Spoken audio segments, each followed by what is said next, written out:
मेरी मौत मेरी शक्तियों का अंत नहीं, एक नया आरंभ है। सोचिए, ये सिर्फ शब्द नहीं थे, ये एक श्राप था। एक ऐसा श्राप जो आज भी उस वीरान खामोश गांव की हवाओं में गूंजता है।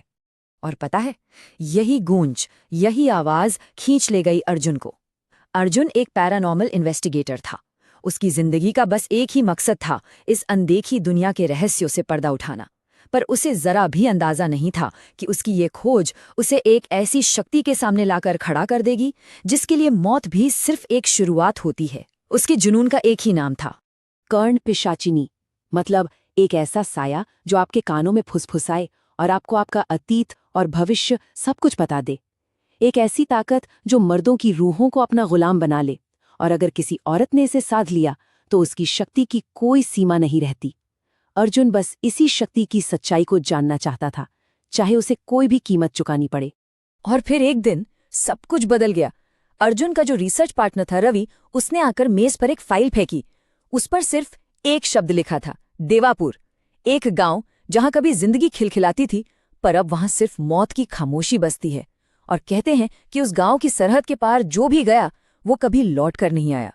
तो इस सफर पर अर्जुन अकेला नहीं था, साथ में था उसका दोस्त रवि। लेकिन इस टीम की सबसे बड़ी उम्मीद थी स्नेहा। स्नेहा एक मीडियम थी जिसके पास एक ऐसी काबिलियत थी जो एक तरफ वरदान थी तो दूसरी तरफ एक श्राप। वो अपने आसपास मौजूद हर ऊर्जा को महसूस कर सकती थी, चाहे वो अच्छी हो या बुरी। और देवापुर में बुरी ऊर्जा के सिवा और कुछ था ही नहीं। जब उनकी गाड़ी देवापुर की सीमा पर आकर रुकी ना, तो सामने जो मंजर था वो दिल दहला देने वाला था। खंडहरों का एक समंदर, टूटे फूटे घर जिनके अंदर दिन के उजाले में भी अंधेरा बसा हुआ था। हवा में एक अजीब सी सड़ांध थी और एक ऐसी खामोशी जो किसी भी शोर से ज्यादा भयानक होती है। उन्होंने फैसला किया कि इस कब्रिस्तान में कदम वो सुबह ही रखेंगे। अब रात सर पर थी तो ठिकाने की तलाश में वो लोग पहुंचे गांव के बाहर बने एक पुराने छोटे से मंदिर तक। वहां सिर्फ एक ही इंसान था, एक बहुत ही बूढ़ा आदमी जिसकी झुर्रियों को देखकर लगता था मानो उनमें सदियां कैद हों। उस बूढ़े आदमी ने उन्हें पनाह तो दे दी, सब ठीक था। पर जैसे ही उसे ये पता चला कि ये लोग देवापुर की जांच करने आए हैं, उसकी आंखों का रंग ही बदल गया। खौफ सा उतर आया था उनमें। उसका शांत चेहरा गुस्से से भर गया और वो कांपती हुई आवाज में चीखा, लौट जाओ जहां से आए हो, यहां आने वाले कभी वापस नहीं जाते। फिर उसने जो कहानी सुनाई वो रोंगटे खड़े कर देने वाली थी। कहानी थी एक तांत्रिक की जो कभी उस गांव का रक्षक माना जाता था, पर फिर उसकी नजर गांव की सबसे खूबसूरत लड़की वसुधा पर पड़ी और उसे पाने की हवस ने उसे अंधा कर दिया था। उसने काला जादू करके वसुधा को बीमार कर दिया और फिर इलाज के बहाने उसे अपने वश में करने की साजिश रची। पर वसुधा ने गांव वालों के सामने उसकी असलियत खोलकर रख दी, और जब गांव वालों ने मिलकर उस ढोंगी को मार डाला तो उसने मरते मरते पूरे गांव को हमेशा के लिए तबाह हो जाने का श्राप दे दिया। अगली सुबह हुई। उन्होंने बूढ़े आदमी की बात नहीं मानी। उससे झूठ बोलकर वो उस शापित गांव में दाखिल हो ही गए।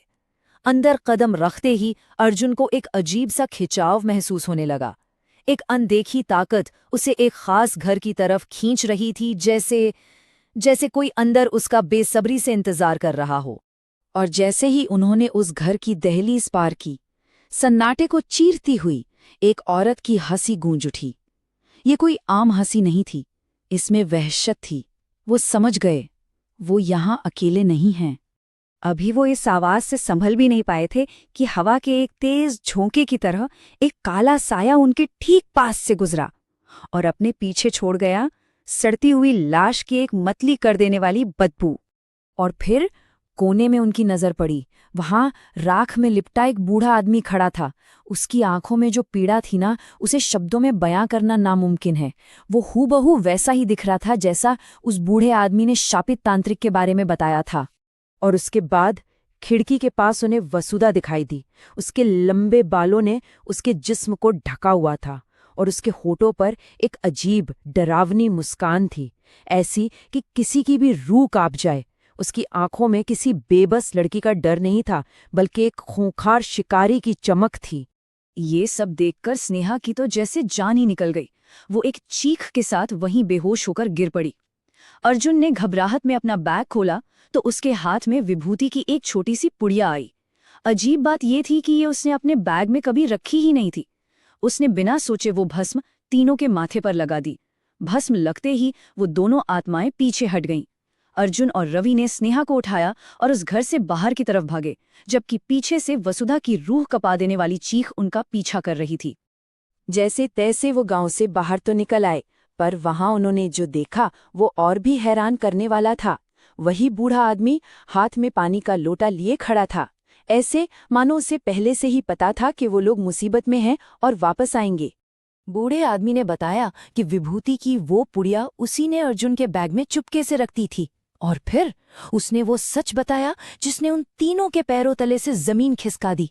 उसने कहा, जो कहानी मैंने तुम्हें रात को सुनाई थी वो सरासर झूठ थी। उस कहानी का जो विलन था वो असल में हीरो था, और जिसे तुम सब एक बेचारी लड़की समझ रहे थे वो एक डायन थी। तो असली कहानी कुछ और ही थी। वो तांत्रिक असल में गांव से गायब हुए 2 बच्चों की जांच कर रहा था, और सारी कड़ियां उसे वसुधा तक ले गईं, जो एक करण पिशाचिनी को सिद्ध करने के लिए उन बच्चों की बलि चढ़ा चुकी थी। तांत्रिक ने उसे रंगे हाथों पकड़ने के लिए उस पर मोहित होने का नाटक किया, पर वो वसुधा की भयानक ताकत को समझ नहीं पाया।